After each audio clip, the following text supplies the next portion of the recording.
welcome back to another episode of From Content to Clients. Today is really cool because I get to talk to Polly. Before I get too far into it, Polly, can you tell us a little bit about yourself and what you do? Yeah, of course. So I am a marketing and sales mentor for coaches and practitioners, mainly with ADHD and ADHD, who are kind of in that process of taking their business full time and beyond, but mainly kind of that full time kind of level. And they kind of don't want to be stuck on social media. Marketing feels very heavy, and I mean, as it does in the online world these days, and they're really looking for kind of energy friendly ways of marketing and running their business. So that's what I do. I love that. And I'm really excited because the last episode that I recorded or published, can't remember, time is weird, but was with my friend Stacy Braga, and we were talking about like copywriting and marketing, and it all kind of came back to how we need like a human first approach. And I feel like hearing about the sales side, specifically for neurodivergent people, that kind of will tie in together. Can you tell us a little bit about like what pulled you into this work specifically? Yeah, total accident. If I'm honest, it was a total accident, me getting into this work. Amazing accident I'm super grateful for. But I actually used to be a corporate girly, so to speak. And I started my first business as an in-person business in the kind of personal development, spiritual field. Can you call it that? Industry, community? I don't even know. And I moved my business online and became a coach in the personal development field originally. Through that, I really kind of fell into business mentorship by accident because people were just asking me to help them. It was very early days, and that really stemmed my work into being a marketing mentor. And then a couple years ago, I really saw this direct correlation between the work that I was doing and who I was kind of mentoring. They all had ADHD, and I didn't realize until I had just gone through all of my feedback at the end of the year, and I was like, they've all got ADHD or ADHD or autism. And I'm like, how did I not realize this? I just thought, like, what a great connection I seem to be having with everybody. And obviously there was a reason. Yeah. And so I really kind of went down the rabbit hole to find that ADHDers and ADHDers in the online business world are incredibly underserved. We have a very different brain. It doesn't mean that we can't get to the same financial and happiness and life goals as everyone else, but the journey up there, up to that point, just looks a lot different. And I think that the online business kind of world can feel very noisy for someone with a brain that's just differently wired. So yeah, that's how I got here today.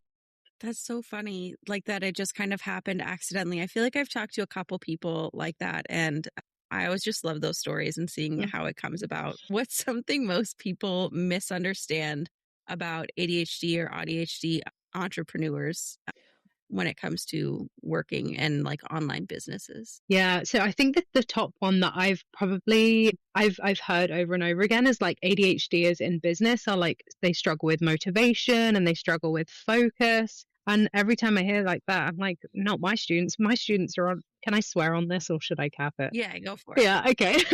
My students are on my ass like every day. Like, here's what I've done. Like, look at my new stuff. Like, it's such BS. Like, I really don't think that it's a fair kind of representation, but it's the most common one of like, oh, so you struggle, to stay motivated and focus. And I always say ADHDers especially only struggle with motivation on things that they don't care about. So actually, it tends to be the opposite problem of me actually having to pry people away from their laptops and their phones after they've done their work, and me included, I'm such a workaholic and I really work hard to manage that. But it's like, because you care so much, you actually hyper focus and really, really glue yourself to it instead.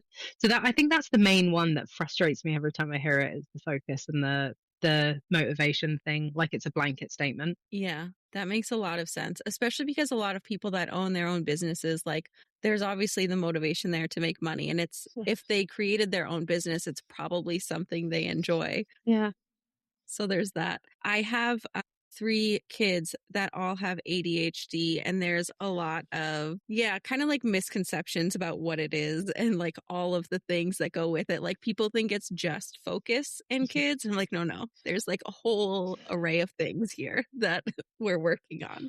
Yeah, it's frustrating. Yeah, it is for sure. I mean, just ADHD is so misunderstood, and now in the last few years, especially, it's boomed. I mean, people are, I think, even to the point of people self-diagnosing themselves with ADHD. And it's sometimes, you know, we can be symptomatic of something and not have ADHD, but like, but it's good just even if that, you know, people are recognizing, okay, well, this is a symptom I struggle with. Like there's information now to help me get past that.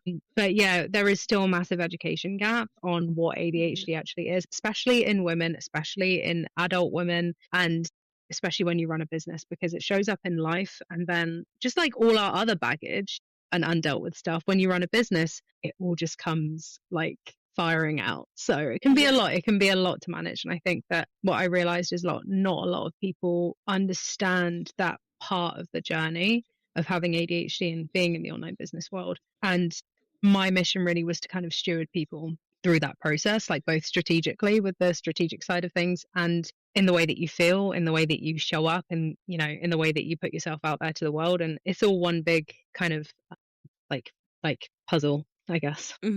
Yeah, for sure. Can you give us an example of something that makes marketing and sales easier for neurodivergent business owners? Yeah, do you know, like what you said at the beginning of the episode, it's the human first thing. I feel like neurodivergent people in general struggle. We struggle not knowing the why behind things. It's like, and I love being asked. I would so rather people just say why, like tell me that, because I'm like, okay, once you know the why, everything's going to be so easy. So ask me the why. But Yeah. we struggle not knowing the why. We struggle with things that feel really like disjointed and unhuman. And when things I feel are based around tactics rather than strategy and human relationships, that's when I see neurodivergent business owners struggle the most, because they feel so disconnected to it. Like from it, they feel like they're working people because they're just using tactics and no relationship building.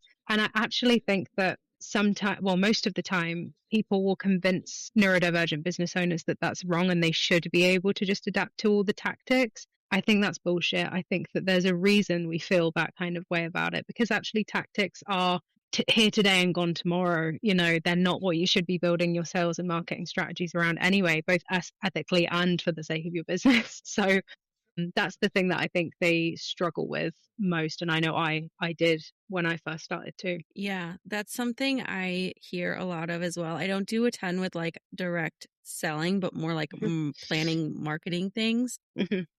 But yes. Also, I think now when we're seeing like people are spending money less, having a human first approach, and also where everyone is using AI, it's just going to help you business wise, like so much more. Yeah, AI is something that I really have to. I'm gonna sound so mean, but I do put my students on like a chat GPT ban when it comes to writing copy, like lovingly. There's a chat GPT ban. It's like, just tell me, I'll come help you instead. That's my view on it. But where AI content is so, I mean, it's everywhere. I think even people who aren't in the business world can tell when something's AI content, and it's going to start getting ignored. This is the thing, like going full nerdy here on the marketing side of things. Pattern interruption and authenticity is so important in marketing. And that's really what draws people to a personal brand. If we're all putting AI content out there, that's literally going to be detrimental to your business. So use AI for the back end stuff. Sure, don't overuse it, because honestly, like that's a problem too, even on the back end. But yeah, that the content and the AI is really becoming an issue. And I think the online business world is really maturing. Like the funnels that used to work where you just kind of throw freebies at people and PDFs, that's dead and gone. And I don't think people are actually talking about it very much. Like I'm seeing it really clearly, but I think people are kind of hoping that maybe it's not, but it is. And that human first approach really does need to come back like it used to be. And people are wanting to know that what they're spending their hard earned money on is actually going to be worth it. Fair enough, you know? Yeah, 100% agree. How long have you been in like this business specifically? This business specifically, so the business mentoring, Yeah. probably like 3.5 years, Yeah. Okay. if my memory serves. Yeah. I remember when like everyone was like funnels. You need a funnel. It's going to Yeah, make you money, like so much money while you're sleeping and like all this stuff. And it was like a huge thing for selling courses and yeah. templates for so everyone could have a funnel. Yeah. I don't think that's a thing anymore. It's literally not. And that's the thing. So like before I was a business mentor and I was doing the personal development coaching, that was like you said, funnels were like all the rage, and it's like the make money in your sleep thing. And the thing is though, I had a background in marketing and sales for like a good few years before I even got into business. And so I was Mhm. constantly questioning everything that I knew about marketing and sales when I was hearing these kind of like big name coaches say, oh, you can do this, like, this is the way it's done in the online world. And I remember thinking, like, that seems stupid. That seems like people aren't going to go for that long term, because why would they not want to talk to someone before investing a few $1,000s? And I remember thinking, and I thought, no, do you know what? You haven't been in the space. You need to listen to these people. And, I think it worked for a bit, but yeah, we're in a completely different market now. And like, I think it's good. I really think that we should work for clients and we should work for people's trust. Like, I think that that's just really normal. Yeah, super normal. And like from a buyer's perspective, I completely understand being skeptical, Yeah. especially in like the online business space where I've heard so many stories of people getting burned from like bad offers, bad Hmm. coaching, or like coaches that didn't show up and like just crazy, crazy stuff. So, for all the reasons, it makes a ton of sense why human first marketing should be like the thing. Hmm. Yeah, definitely. Yeah, I think, yeah, like you said, it's just people's trust is like, call it a trust recession or just the market changing, but we've all got to adapt. And I think the people who aren't going to be able to adapt very well, the people who are wanting it to come easy when they're in that first foundational stage of building their business, and they want an overnight success, and it's unfortunately just not the case. So Yeah. It would be nice, but not going to work that way. When it comes to like selling specifically, do you ever have clients that are like more introverted and like hate doing the sales calls? And do you give like any kind of advice to them for that? yeah, I have a lot of students actually who are either more introverted or they're really conscious of ethics because of maybe their line of work or the way that they've been trained, and they Mhm. never like the way I teach sales is so permission based and human based anyway. I don't ever encourage using like fake scarcity or urgency that isn't real or kind of ethical. So we don't use tactics. We really go off of like the core of what sales is really about, which is trust and relationships. But I have people who maybe are a little bit conscious of going on sales calls because of their own kind of opinion or experience of what sales calls have been, and or they don't want to outright sell their offer. And it really does come down to when we go into the root of, okay, why do you feel uncomfortable about this? It's normally about their own experiences that they've had or what they believe that they need to do in order to sell. And that's where we can kind of rework all of that, not to be like, okay, I'm going to brainwash you and change your beliefs about what you're capable of, but it's like, how can we make sales something that you see as service? That's what I always say. Sales is service first, and it should always be based on service. And so it's not about trying to really like force yourself to turn into like the guy from Wolf of Wall Street. It's like, how can you look at sales and make sales line up with your values so that selling doesn't feel weird and it's actually service first. That makes a ton of sense because when I think about sales, I think about like the bad calls I've been on first, Yeah. or even like the like door to door salesman with like the really horrible, horrible tactics. I had someone come trying to get me to like buy a new front door the other day, and it was just me and my kids at home, and like my kids are screaming in the background because I'm trying to make dinner. And this man is telling me about doors. I'm like, do you really think this is the right time? And then he's like, so which would you like, option A or option B? Like three times after I said I'm not interested. I'm like, this is not the way. It's really not. I'm just going to shut this blind because it's like sun is in my eyes. It's really not. And the thing that we often forget is like, of course, it's not going to go well if you literally just go up to someone and say, "Here's my offer or my door. Would you like it?" That guy came to your door and he just shoved the door in your face basically without saying, "Have you got any problems with your doors? Like, tell me about your door problems. Like, I hear your kids screaming in the background. Do you want me to come back at a better time?" Like, all of that, or like, do your kids like slam the doors? Are they glass doors? Are they dangerous? Here's some wooden doors. Anything that would get to know you and actually just be respectful of your time and your just situation. He didn't do, and that's what a lot of online businesses do. They just literally pitch cold DMs, or invite someone on a sales call, kind of like act like it's going to be something it's not, and then they back them into a corner. No one wants that, and this is the thing of why sales feels so bad, is because it's not normally done with the service and the genuine relationship building first. And it's a perfect example. Yeah, that is definitely the better way.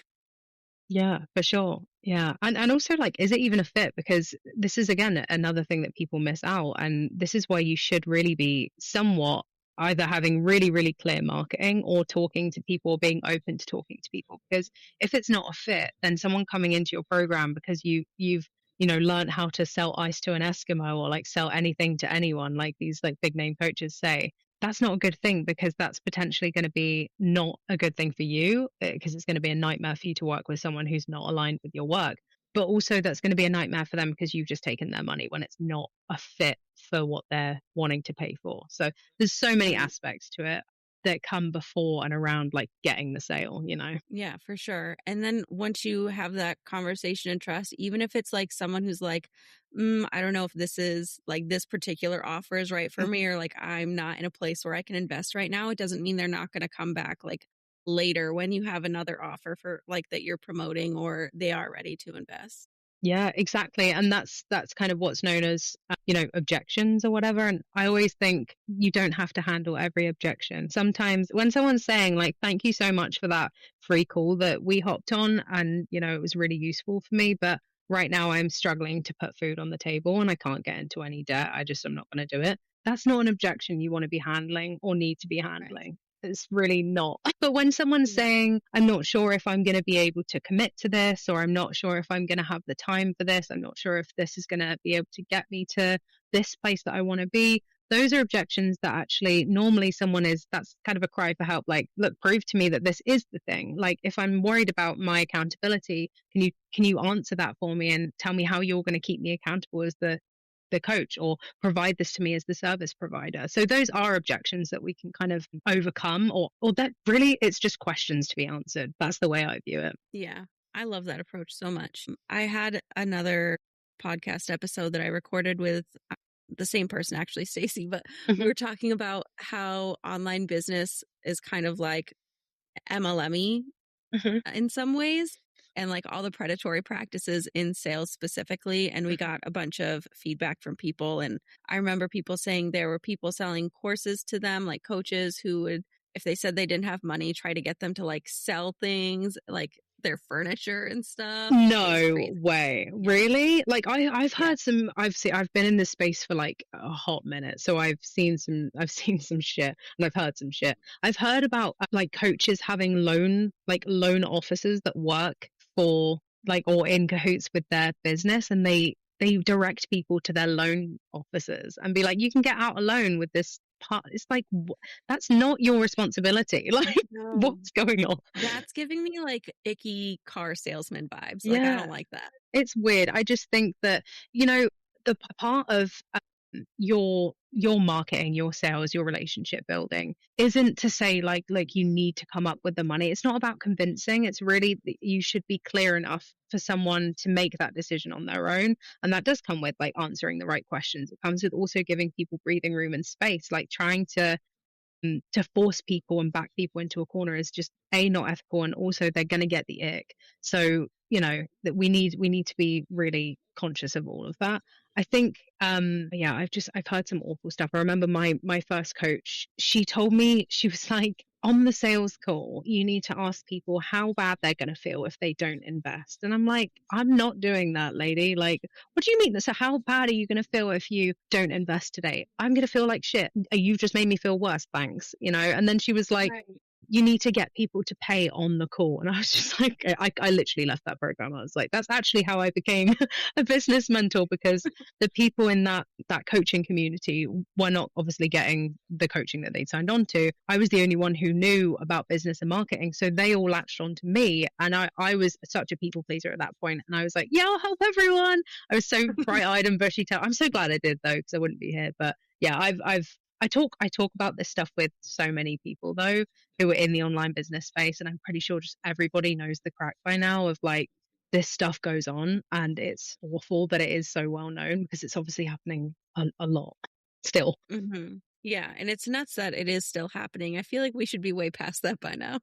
Yeah, yeah. It's weird because I've seen the rise and fall of so many of these kind of people who who operate like that, and they are dropping like flies in from where I'm sitting. But at least the people in my kind of, well, were in my orbit. I was kind of watching, being a little stalker and kind of looking at their unethical practices. But they are dropping kind of like flies, because I think that people are waking up, and like so they should. It's not. Yeah. Yeah. I'm glad people are waking up to that for Mhm. sure. It's so like it feels so manipulative and like predatory. Yeah. I don't like that it happened at all. No, no. And this is the thing, is like we it's so easy to say like that happened, so I'm gonna like attach the whole like meaning of sales and marketing to that.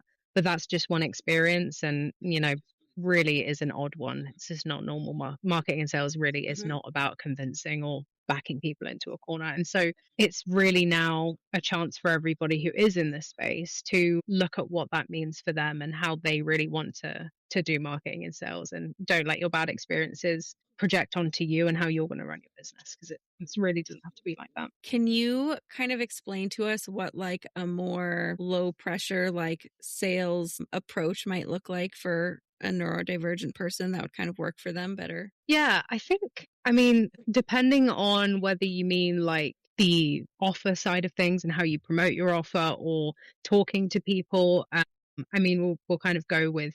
I think there's something I can pick out here which a lot of people struggle with, which is talking about their offer, because they don't want to be ego Yeah. driven, or they don't want to be like, a thing that seems to come up a lot with my students is social proof, and saying, I've gotten people these results, and understandably, and this took me a really long time to get my head around as well, is I don't want to promise results. Promising results and guaranteeing results is the worst thing that you can do as a business owner, whether you're a coach or a service provider. But you also need to be loud and proud about the results that you do get people, and the great work that you've done before. And obviously, I know that that can be a little bit tricky when you haven't got social proof yet, because you're a new business owner. But that seems to be the main thing of, I don't want to gloat. I don't want to, it's like, as a business mentor or coach, I was never going to post my Stripe screenshots, like, and tell people how much money I've made, because I think that that's really weird. I always have done. It's like, what, I don't care to tell you what's in my bank account. I'll tell you what's in my students' bank accounts. I'll tell you what amazing results that they're getting, but why is it relevant about what I make? That's so weird. But there are ways that you can really connect. I think it's like connection over like guaranteeing and promising and gloating, is if you can really find a way to display like your expertise and your experience in a really connection led way. That's really the sweet spot when you're like promoting your offer, and really like using connection rather than kind of like feeling like a sleaze bag, because you're saying like, here's my amazing offer and this is what I can promise you and guarantee you. And like, it's a hard kind of transition to make. Mm-hmm. But Yeah. I don't know that I see too much of them anymore. I feel like it might be something that is hopefully like dying down, but like the Stripe screenshots and everything drive me nuts. Like I'm glad that you can do that, but if I'm buying from you, I want to see that you can help other people make that money too.